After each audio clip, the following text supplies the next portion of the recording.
Baiklah, Assalamualaikum warahmatullahi wabarakatuh.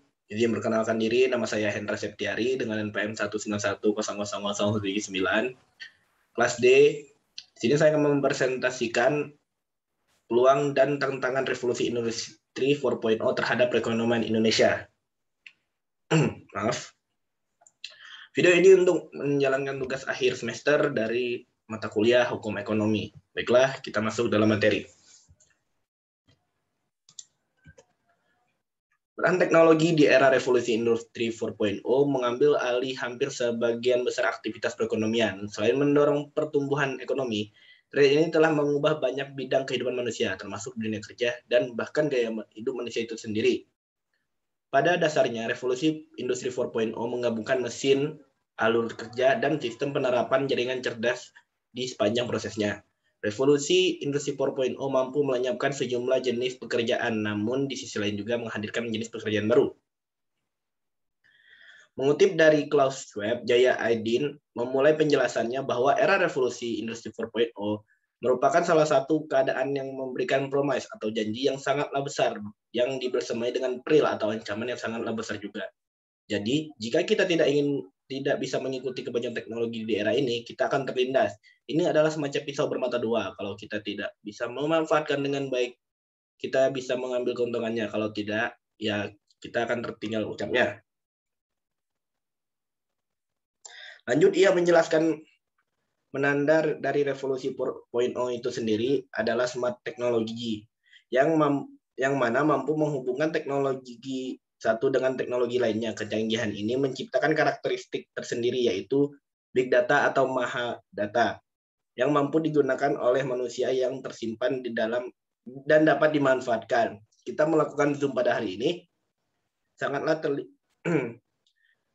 akan tersimpan dalam sebuah data, sehingga data tersebut dapat bermanfaat dan dibagikan.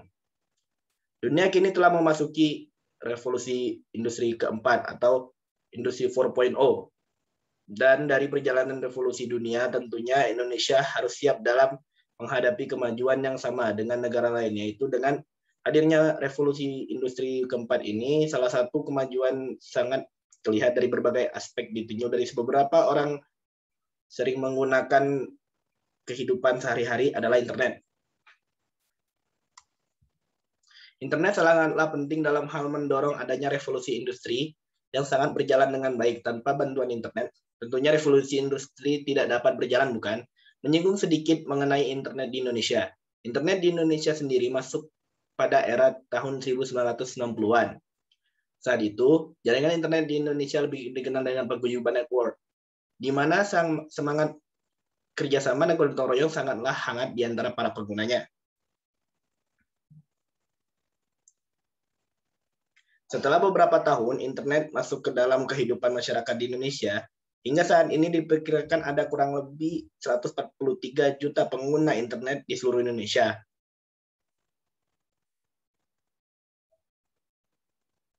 Menurut Asosiasi Penyelenggara Jasa Internet Indonesia atau APJII, berbeda dengan suasana internet Indonesia pada perkembangannya, kemudian yang terasa lebih komersial dan individual di sebagian aktivitasnya, terutama perdagangan internet yang tidak lain dan tidak bukan sangat erat kaitannya dengan sistem industri dan jalannya perekonomian Indonesia.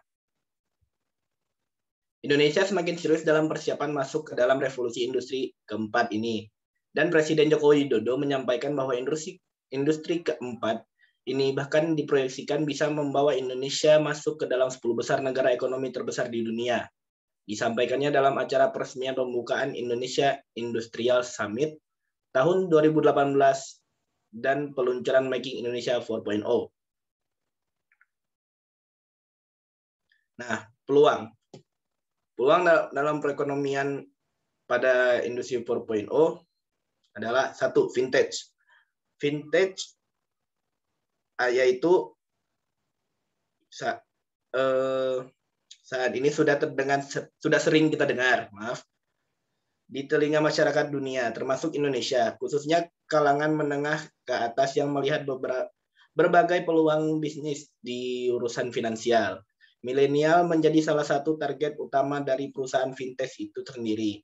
Karena banyak perusahaan fintech yang memberikan kemudahan dan pengelolaan uang, salah satu hal yang sebenarnya sulit dilakukan oleh milenial. Tidak hanya itu, fintech juga memberikan kemudahan dalam urusan pembayaran di dalam transaksi jual beli. Hal inilah yang membuat fintech menjadi salah satu bisnis yang sukses di industri 4.0. Kedua, ada cloud hosting. Peluang bisnis di era 4.0 yang kedua adalah cloud hosting. Sering melihat penawaran jasa cloud akhir-akhir ini. Itulah yang dijual oleh mereka. Cloud adalah salah satu teknik penyimpanan database yang ringan sekaligus mudah diakses. Pada dasarnya, masyarakat pastinya sudah pernah memakai cloud, tapi tidak tahu kalau itu adalah cloud. Sebut saja Google Drive atau Dropbox, dua cloud yang paling sering digunakan dalam industri saat ini. Itulah yang membuat cloud hosting cepat sangat laku di industri 4.0. Karena sangat berdekatan dengan dunia industri dan proses bisnis. Yang ketiga ada bisnis jual beli online. Selanjutnya ada juga bisnis jual beli online yang semakin menjanjikan di era revolusi 4.0. Memang bisnis jual beli online sudah besar sejak 10 tahun yang lalu berkat forum jual beli di Kaskus. Namun, munculnya berbagai macam e-commerce di Indonesia membuat para pelaku bisnis kecil-kecilan bisa memanfaatkan kehadiran mereka secara maksimal. Promosi yang tidak harus digembor-gemborkan, serta tidak perlu menyediakannya biaya operasional yang tinggi, membuat bisnis jual beli online sangat besar di era industri 4.0. Cara pembayaran yang lebih mudah pun juga ada pada saat ini. Tidak harus melakukan ke ATM untuk transfer, cash on delivery, COD, virtual account, hingga berbagai pembayaran lewat perusahaan fintech membuat bisnis jual beli online terus berkembang. Keempat, ada on-demand service. On-demand service. Tidak perlu bingung jika asing mendengar kata namanya tersebut. Karena sebenarnya on-demand service ini sering sekali digunakan oleh masyarakat. Sebut saja beberapa aplikasi transportasi online, itulah yang disebut on-demand service. Pada dasarnya, on-demand service adalah layanan jasa yang hanya muncul di sekitar kita saat kita menginginkannya. Bisnis yang fleksibel ini yang membuat on-demand service semakin digemari di dalam industri 4.0. Perkembangan ekonomi digital dilihat dari salah satu jasa online di sini, dari penggemar jasa Gojek. Dengan fitur-fitur yang ada pada aplikasi ini, banyak masyarakat yang mengapresiasi bahkan merasa setiap kegiatannya dapat terbantu dengan adanya jasa ini. Menunjukkan kontribusi Gojek sebesar 9,9 triliun rupiah per tahun terhadap perekonomian Indonesia. Nah, itulah salah satu contoh dari perkembangan industri 4.0 di bidang perekonomian di Indonesia.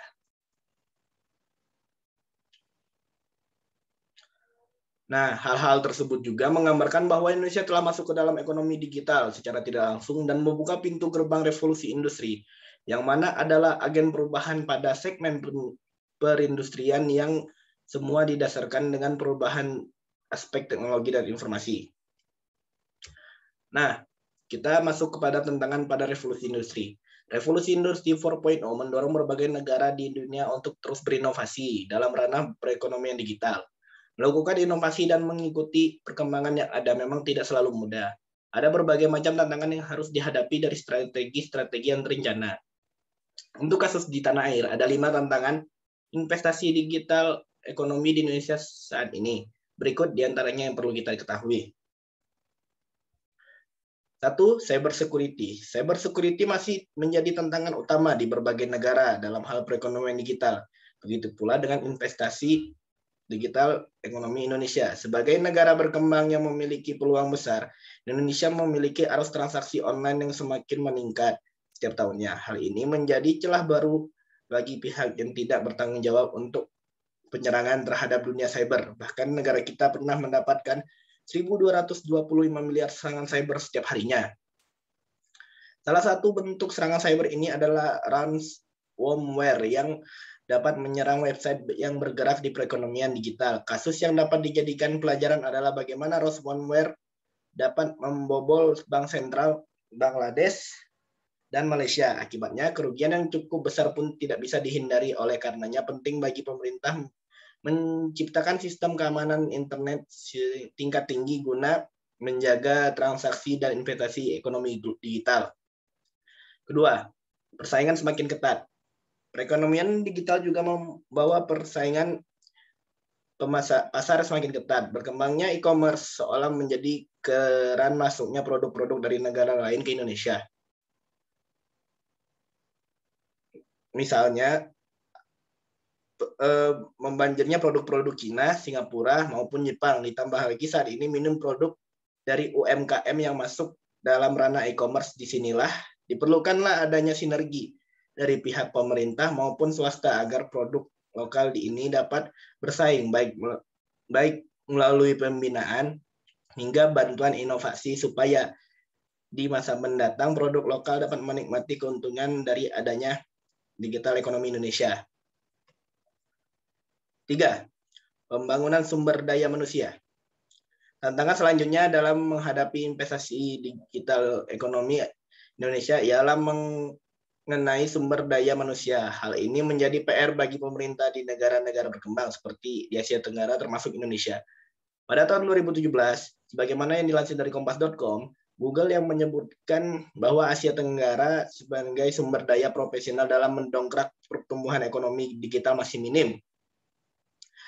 Seperti pekerjaan rumah di negara-negara berkembang, tenaga kasar masih mendominasi sumber daya dalam hal perekonomian. Tantangan ini memang tidak bisa diselesaikan dalam waktu singkat. Salah satu pemecahannya ialah pemerintah lagi-lagi harus bekerja sama dengan mengedukasi masyarakat dan mempersiapkan sistem pendidikan yang sesuai dengan perkembangan zaman yang sekarang. 4. Ketersediaan akses internet yang mumpuni. Sama halnya dengan pembangunan sumber daya manusia, faktor lain yang tak kalah pentingnya dalam mengenai infrastruktur dalam hal ini yaitu menjadi poin penting adalah ketersediaan akses internet yang mumpuni di hampir seluruh wilayah. Sebab akses internet adalah yang mempengaruhi investasi digital ekonomi di Indonesia. Saat ini internet masih terpusat di pulau-pulau terbesar seperti Pulau Jawa, Sumatera, Bali, dan Nusa Tenggara, dan pulau besar lainnya. Sedangkan wilayah seperti Kalimantan dan pulau-pulau kecil di Indonesia dinilai masih minim. Data tersebut dilansir oleh Asosiasi Penyelenggara Internet di Indonesia pada 2017 yang lalu. Diharapkan dengan adanya program pembangunan internet, nantinya bisa mendorong peningkatan perekonomian di Indonesia. 5. Regulasi yang belum mengikuti perkembangan zaman. Tantangan yang terakhir adalah mengenai adanya regulasi dan dasar hukum yang perlu dirancang untuk mengikuti perkembangan zaman. Hukum klasik yang menyebutkan bahwa hukum selalu berjalan tertati-tati, mengejar perkembangan zaman mungkin akan berlaku jika aturan main mengenai digital ekonomi di Indonesia tidak ditangani dengan cepat dan secara optimal. Menanggapi hal ini, pemerintah pun sigap dengan membuat peraturan perundang-undangan yang mengatur jalannya perekonomian di digital nasional, begitupun dengan lembaga-lembaga terkait. Ini semata-mata untuk melindungi hak-hak konsumen dan pelaku ekonomi digital agar dapat berjalan dengan baik di masa yang akan datang. Setidaknya, itulah 5 tantangan yang sangat relevan yang dihadapi pemerintah dalam era industri 4.0 terhadap perekonomian Indonesia. Baiklah, sekian dari presentasi saya. Maaf ada kekurangan dalam pembacaan materi yang kurang jelas. Saya mohon maaf yang sebesar-besarnya. Sekian dan terima kasih.